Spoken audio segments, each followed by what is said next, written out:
que Dios inspiró su palabra y es útil para. Vamos a darnos cuenta que la característica de ser útil o de utilidad la posee Marcos para el ministerio, y la escritura en sí misma es útil, es la misma característica. Y es lo que voy a desarrollar hoy. Primero, quise que vieran las palabras tanto para Marcos como para la escritura. Vean el 3:16. Aquí comienza el análisis del texto. Toda la escritura o todo el texto sagrado, Dios dice que es inspirado. Dios está diciéndonos la característica de su palabra escrita, que no disminuyó dada esa forma escrita o textual, o sea, como escrito o como libro impreso, no disminuyó en nada ni en lo mínimo su inspiración, sino que sigue siendo inspirada. De hecho, está declarada inspirada. Está declarada inspirada toda la escritura. Tú tienes en tus manos un documento inspirado por Dios. Amén. Noten esa primera característica, inspirada por Dios, inspirada por Dios. Luego viene y útil. ¿De dónde nace la característica de utilidad o de ser útil? Nace de estar inspirado. Fíjense bien esa relación, es muy importante. Ahora lo llevo a la vida de Marcos. Pablo el apóstol dice: Timoteo, tráeme a Marcos porque ya me es útil para el ministerio. Antes no lo era o no lo había sido, pero ahora ya es útil. Ahora, vamos a hacer esta declaración. Señor, yo quiero ser útil para el ministerio. Muy bien. Entonces vamos a participar del ministerio del Señor. Fíjense bien, ¿por qué Marcos ya es útil para el ministerio? Piensen con ese enfoque. ¿Por qué ya es útil para el ministerio? No por una obra personal de Marcos, no porque ya es más diligente, sino que la característica de utilidad que ahora posee Marcos, porque proviene porque Marcos ya está inspirado. Esa es la relación, de inspirado a útil. Hoy les vengo a decir, en el ejemplo personal, de que yo estoy aquí siendo útil, pero mi utilidad como persona frente a ustedes no es por un sueldo, o no es por una antigüedad, o no es por un compañerismo con alguien que me dio un lugar, no. Yo soy útil aquí porque estoy inspirado.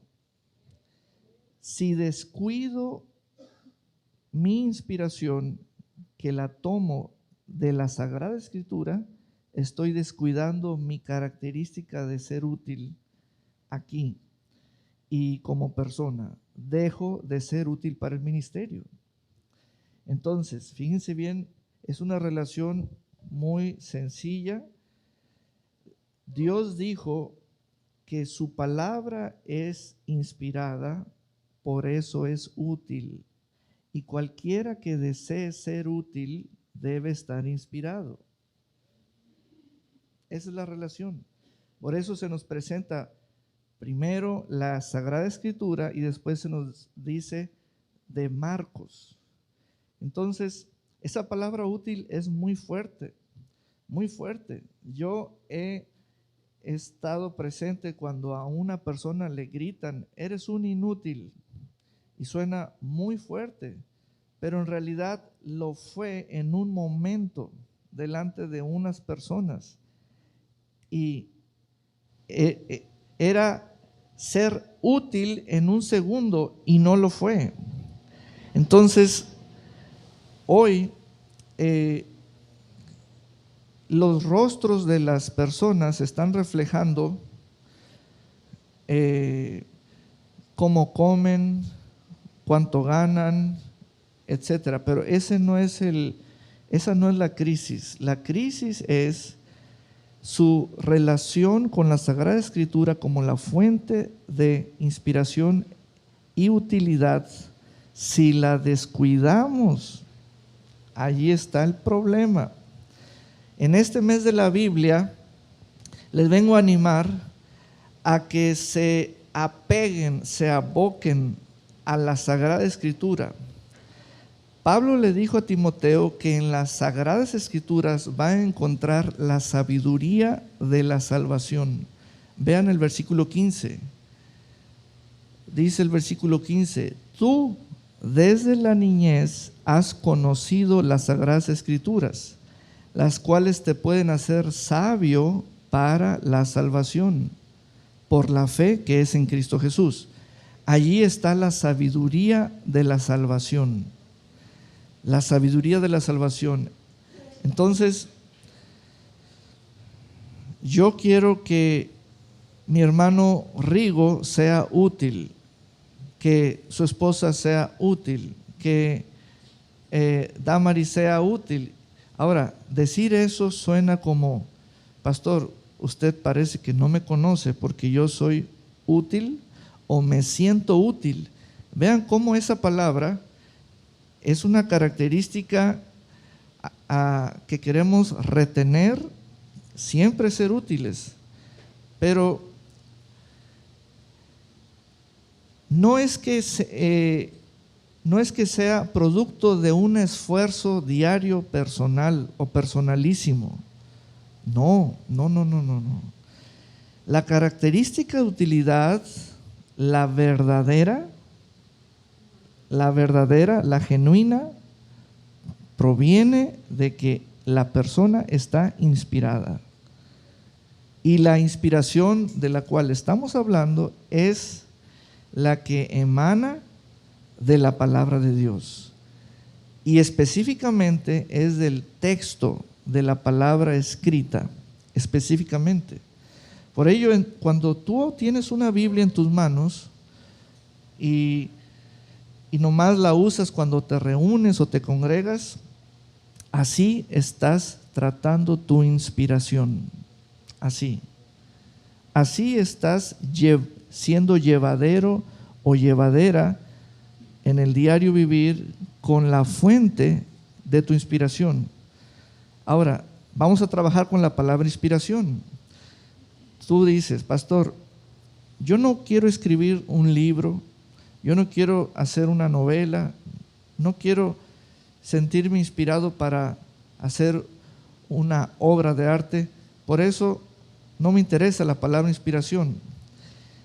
Esta inspiración que nos dice el Espíritu de Dios en la Escritura es para ser útil. ¿Qué no entiendes de eso? Es para ser útil. Es para ser útil. Así de sencillo, así de llano, liso, es para ser útil.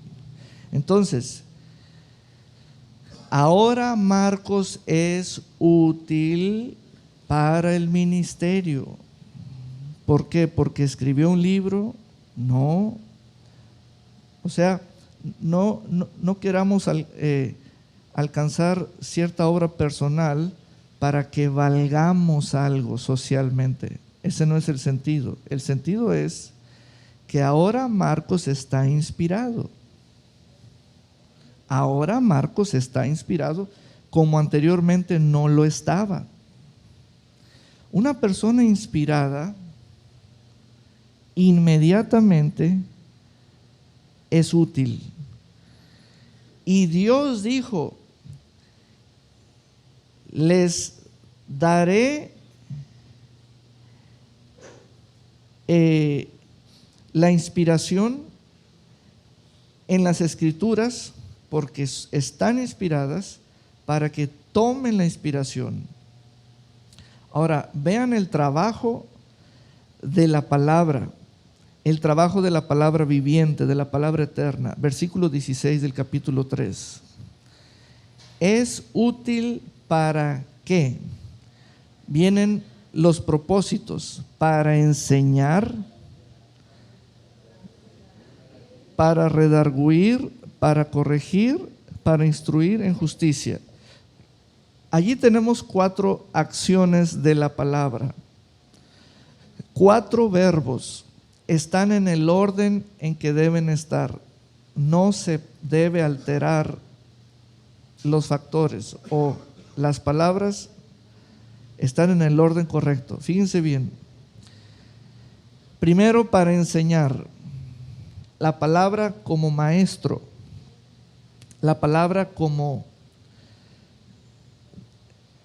líder, la palabra como mentor, la palabra como tutor.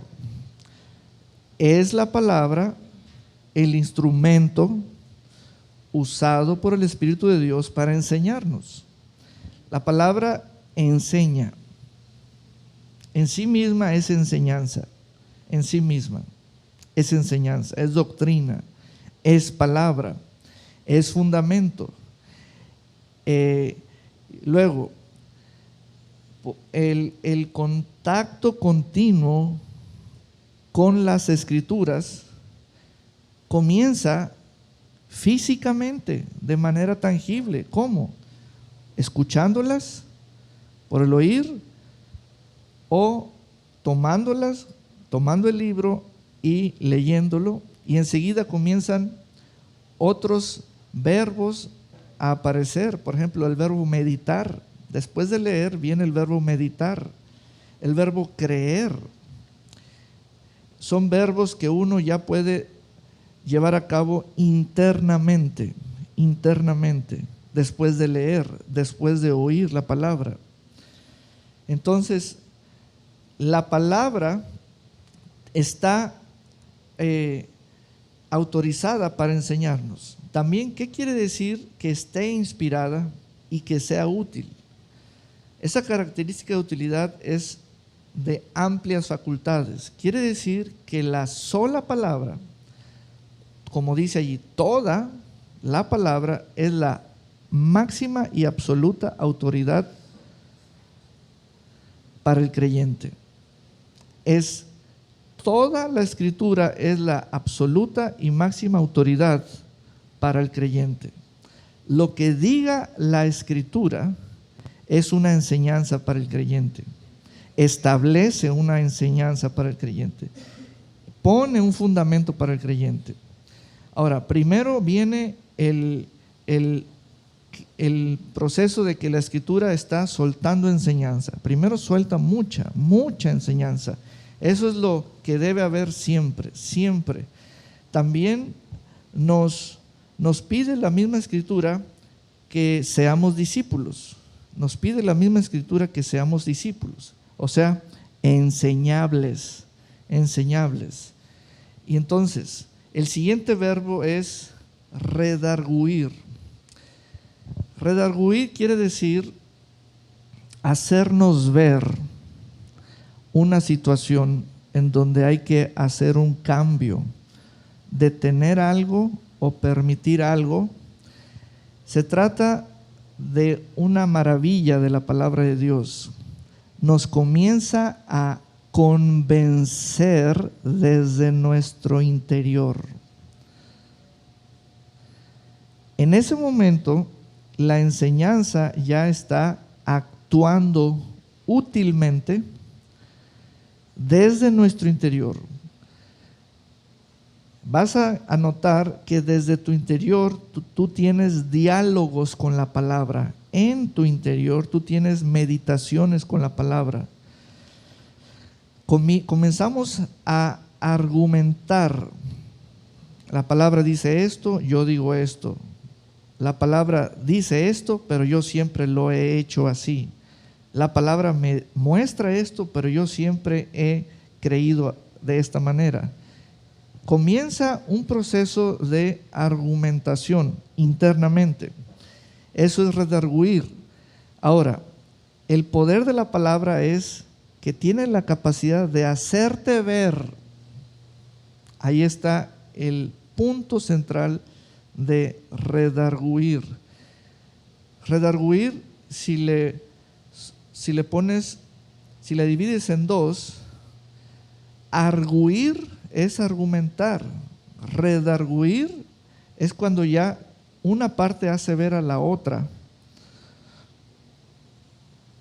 y le esclarece un punto. ¿Qué está pasando allí? La capacidad autoritativa, poderosa de la palabra para mostrarnos dónde hay un error o una equivocación o una mentira o una falsedad o una ilusión o una X o un mandamiento de hombres. La escritura es tan nítida, tan clara, que todo lo que no se parezca a ella, pero es todo lo que sea diferente a ella, va a quedar esclarecido por la luz de la palabra. Después viene el verbo corregir.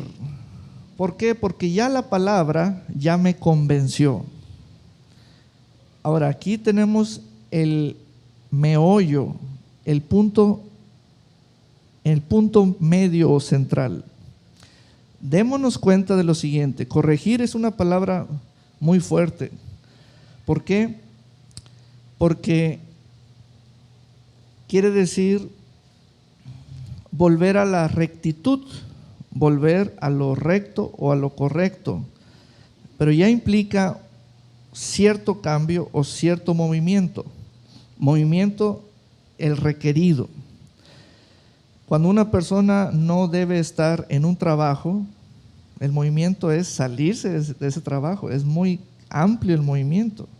No se trata de un pensamiento, se trata de quitarlo de un lugar y moverlo a otro lugar.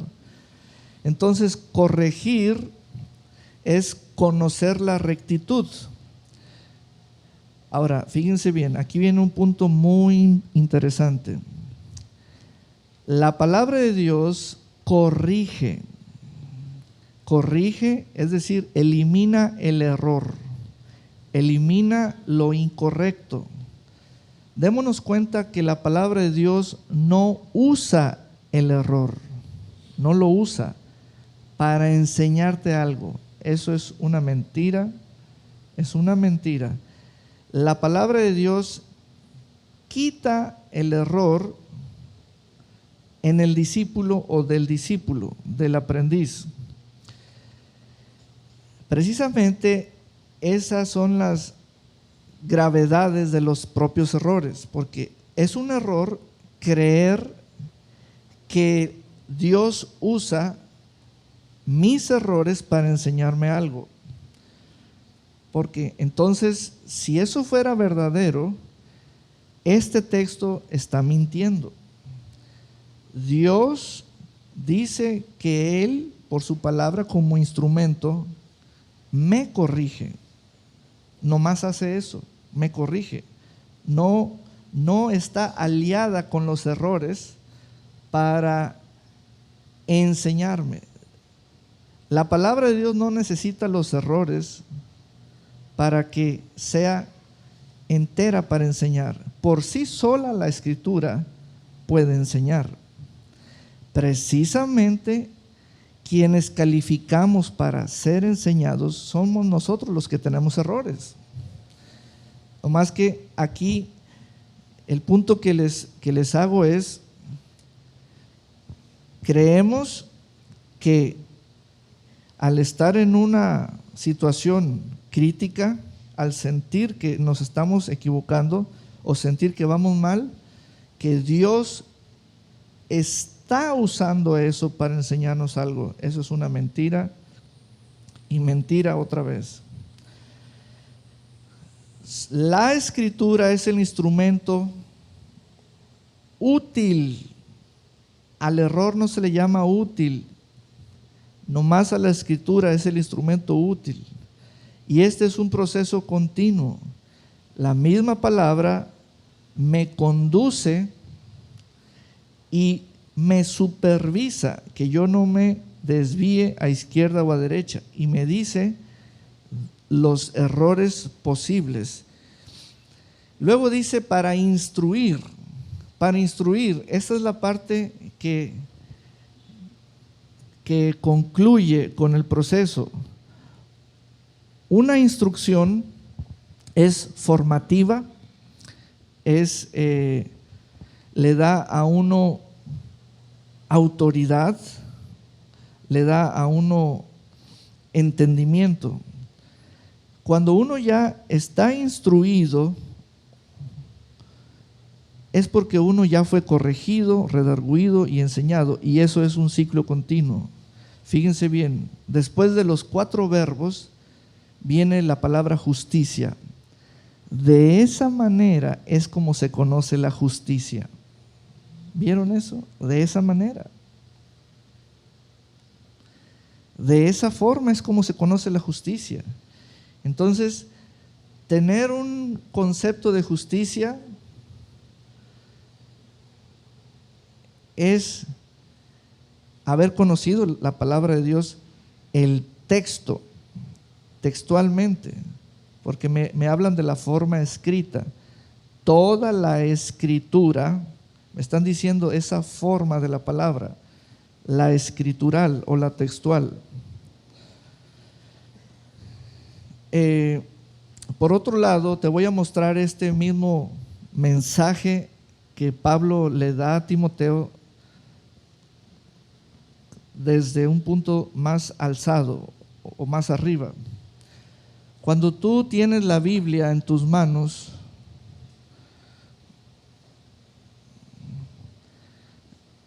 tienes el instrumento escogido por Dios para corregirte. Entonces, ahí está el punto de estira y afloja. Por eso la desdeñamos, o por eso le hacemos menos caso. ¿Por qué? Porque mira, el proceso es el siguiente. Tengo que leerla, tengo que abrirla, tengo que entenderla, tengo que leerla, tengo que absorberla. Y nuestra mente dice, te va a corregir, te va a corregir, te va a corregir. Entonces, el punto es cómo nos corrige y qué corrige la palabra. La palabra de Dios corrige desde tu interior, desde tu espíritu, porque allí está la palabra que corrige. No corrige desde afuera, no corrige desde los oídos, desde afuera. ¿Qué corrige? Corrige el alma, corrige el alma, restaura el alma, la palabra, corrige desde adentro. Entonces, cuando uno pide ayuda al Señor, Señor, me está yendo así y asá. Bueno, para que haya menos errores, debe haber más palabra. Esa es la función. Si hay mucho discurso tuyo, me está pasando esto, siento esto, me está yendo así, soy una persona así, no sé qué hacer, no me aguanto conmigo mismo, etcétera. Entonces, en tu interior hay una escasa, mínima o confinada palabra, está como seca, y entonces no hay cómo corregirte. no se te puede corregir con mandamientos de hombres. No se te puede corregir mediante una religión. El único instrumento autorizado porque es útil, o sea, está garantizado por Dios para corregir, es la Escritura. Entonces, la enseñanza está en función de cuánta palabra hay. Redarguir está en función de cuánta escritura hay. Corregirme está en función de cuánta escritura hay en mi interior.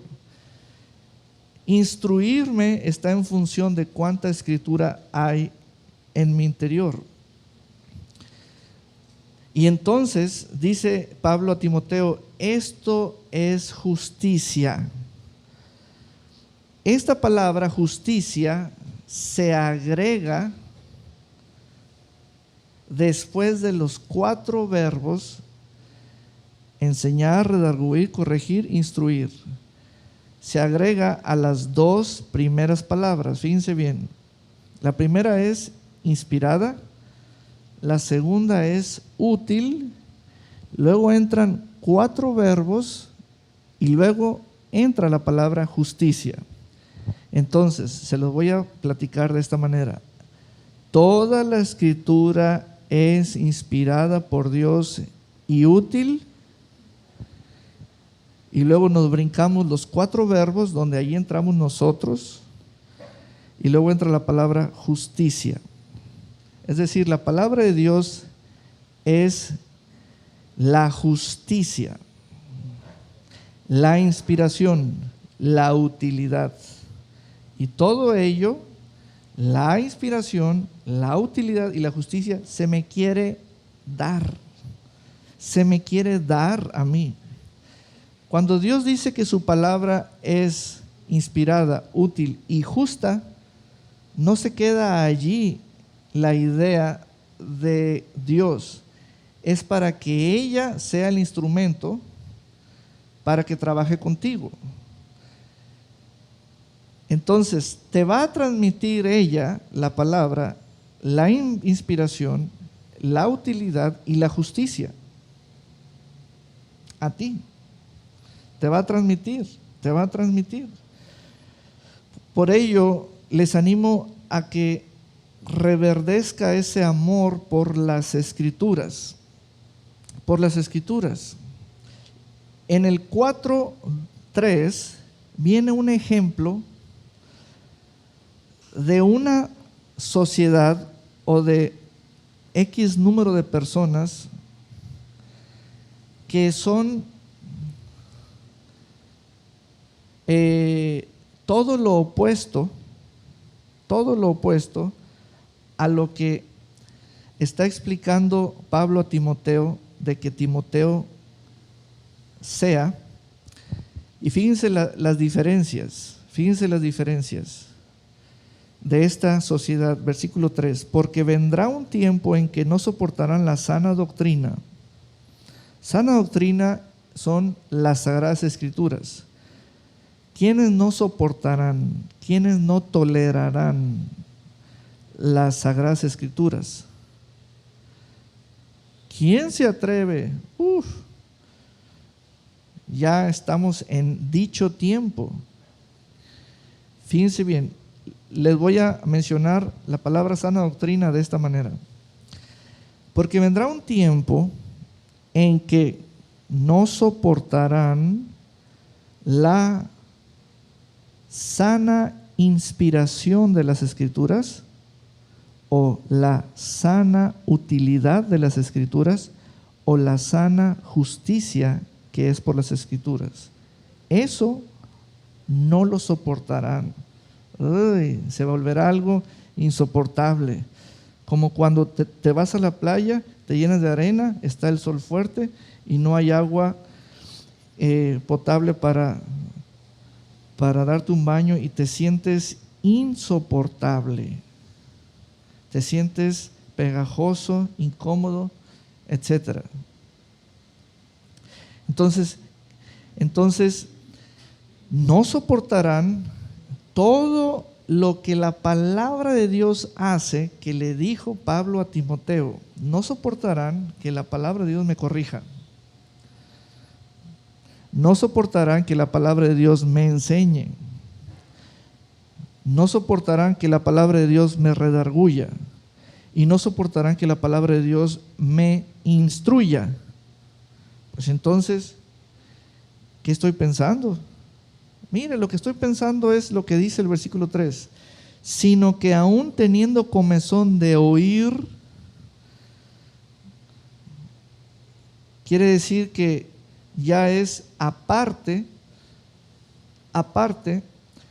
de la sana doctrina, se amontonarán maestros, o sea, agregarán maestros, los llamarán conforme a sus propios malos deseos. Entonces ya tú dices, esto ya está mal, esto ya está mal, esto ya es un caos, es una sociedad que ya no se rige por la autoridad absoluta de las Sagradas Escrituras. Exactamente. Una sociedad que comienza a ser intolerante a la sana doctrina se convierte en esto como está descrito.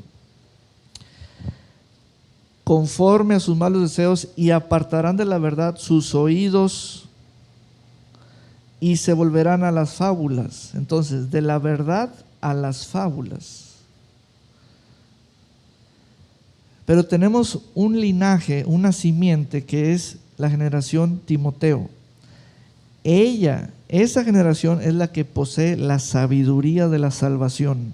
Y es lo que estamos profesando nosotros. Es lo que estamos profesando, es lo que vivimos. Es lo que vivimos. Ahora les voy a poner el 3:16 y el 17 en otra perspectiva, o llevándolos a otro ángulo.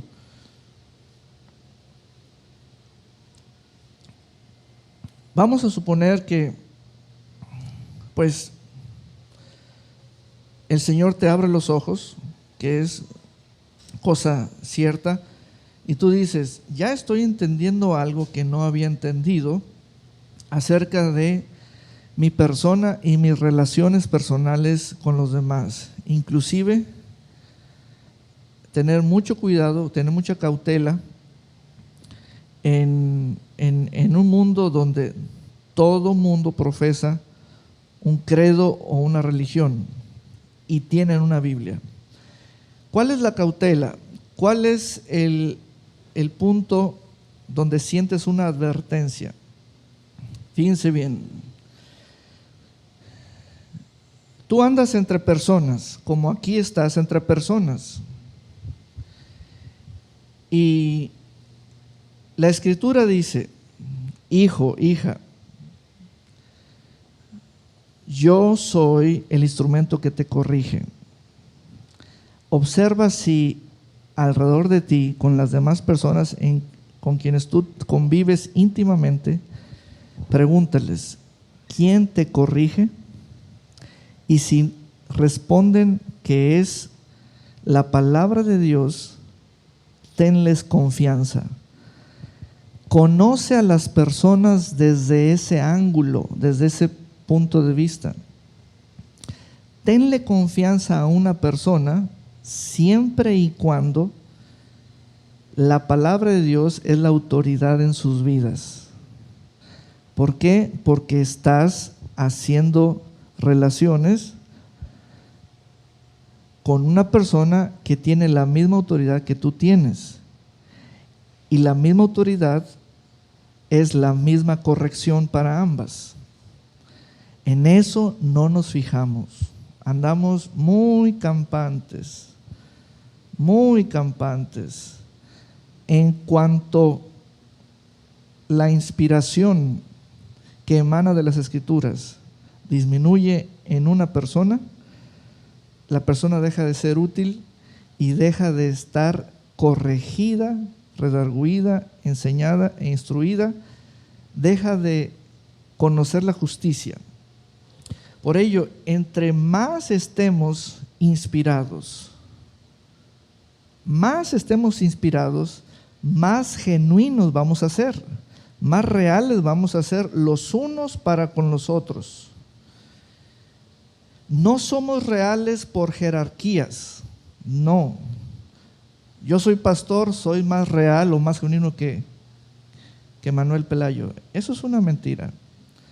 No busquen jerarquías para sentirse más reales y más integrados a un grupo. Así no debe ser. El que está inspirado será el más útil, porque es aquel que no descuida la fuente de la inspiración. Yo necesito ser útil para ti, sí, pero yo necesito quien me inspire. De allí que Pablo dijo, ya me es útil Marcos para el ministerio. Y la otra parte es, ¿por qué el ministerio? Porque el ministerio es donde se prueba y comprueba la utilidad, la característica de utilidad. El ministerio es la zona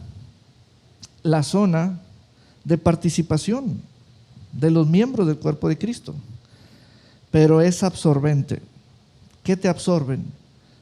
Tu utilidad.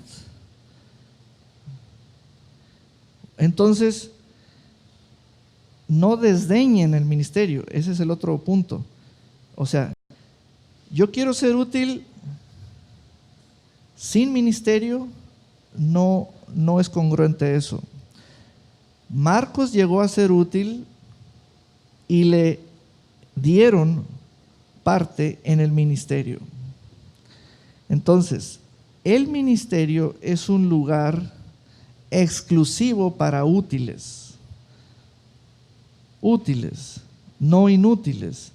¿En qué sentido la palabra inútil y útil? La característica de utilidad significa inspiración. Si no estamos inspirados, no somos útiles. Y lo único que está inspirado por Dios es la Sagrada Escritura. Si esa relación con la Sagrada Escritura la desdeñamos, la manejamos nosotros una distancia, la manipulamos, nosotros estamos en contra de esta autoridad. Esta palabra es nuestra conciencia. Entonces, allí hay que tener mucho cuidado. Continuamente revisemos nuestras relaciones. Oye, ¿por qué le tienes mucha confianza a fulanito? ¿Por qué le tienes mucha apertura a sutanita? ¿Sabes por qué? No porque lo conozco desde hace tiempo, no porque lo veo en la misma iglesia, porque tiene la misma autoridad en su vida que yo tengo. Y por lo tanto, sé que lo están corrigiendo y no yo, sino la autoridad que es común para ambos. Cuando una persona no está bajo la autoridad de la Escritura, no es digna de confianza. Así se los digo. Toda persona que no esté bajo la autoridad de la Sagrada Escritura no es digna de confianza. ¿Por qué? Porque no tiene quien le enseñe, no tiene quien lo redarguya, no tiene quien lo corrija y no tiene quien lo instruya y no conoce la verdadera justicia. El versículo 17 dice, a fin de que el hombre de Dios sea perfecto, enteramente preparado para toda buena obra. Esas buenas obras que es un conjunto de todas todas las buenas obras o toda buena obra, es algo que se les da como si se les asignaran a quienes, a los que la palabra de Dios los inspiró, los declaró útiles y justos. Es decir, entra la palabra perfectos o maduros o procesados y hay un producto final. Están enteros, esa es la definición de perfecto, están enteros para toda buena obra, para toda buena obra. Si, fíjense bien esta relación, si le decimos a algo bueno que se llama buena obra, tú no eres para mí, o yo no soy para ti, o yo no quiero eso, o eso no es de mi interés. Si le decimos a una buena obra eso, es porque le dijimos en una ocasión pasada a una enseñanza de la Escritura, esto no me gusta, esto no lo tomo. Toda relación, tú estás relacionado tanto con enseñanza como con obras. Como tú seas como discípulo con la palabra, es como tú serás como obrero con las obras. Allí está la clase de obreros que somos. Dice la palabra que ella me prepara para toda buena obra. Entonces, las buenas obras no son un verdadero desafío para nosotros. Al contrario, son nuestro campo de acción o nuestra heredad. El desafío es cuando estoy con la palabra y me están corrigiendo. Las buenas obras no me corrigen, la Escritura me corrige. Amén. Muy bien. Vamos a hacer una pausa aquí y vamos a ponernos de pie. Amén. Denle un gran aplauso al Señor, al Rey de Reyes y Señor de Señores.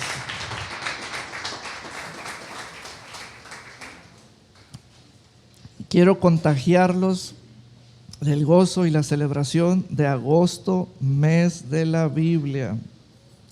Por eso estoy predicando esta palabra. Toda la Escritura es inspirada por Dios. Amén. Que hay muchas buenas obras, hay pocos útiles. No se puede poner a un inútil en una buena obra. ¿Por qué? Porque en las buenas obras no se puede llegar por necesidad. Se llega por utilidad, no por necesidad. Trasladando esto a la acción de sembrar y dar diezmos y ofrendas, ni siquiera se permitió que se infiltrara que en la acción de dar se hiciera por necesidad. La acción de dar inclusive se debe realizar por utilidad. Todo es por utilidad, nada por necesidad. Yo no puedo decir, pónganme en esta buena obra porque necesito. No estoy calificado así. La misma autoridad de la palabra de Dios me promueve.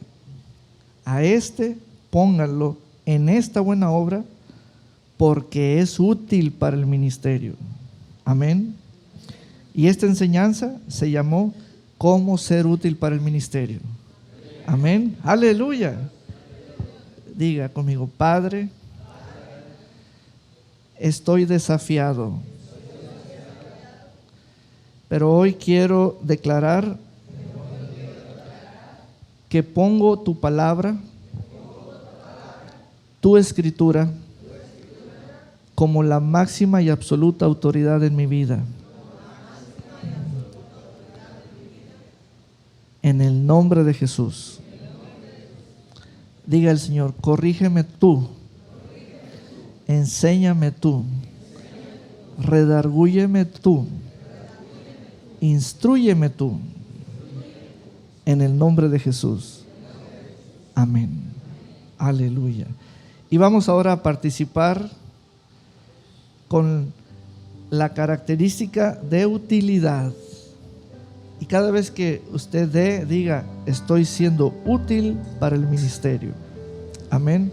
Diga conmigo, en este acto de dar, estoy siendo útil para el ministerio. Diga conmigo Malaquías 3:10. Traed todos los diezmos al alfolí y haya alimento en mi casa, y probadme ahora en esto, dice Jehová de los ejércitos, si no os abriré las ventanas de los cielos y derramaré sobre vosotros bendición hasta que sobre y abunde. Malaquías 3:10.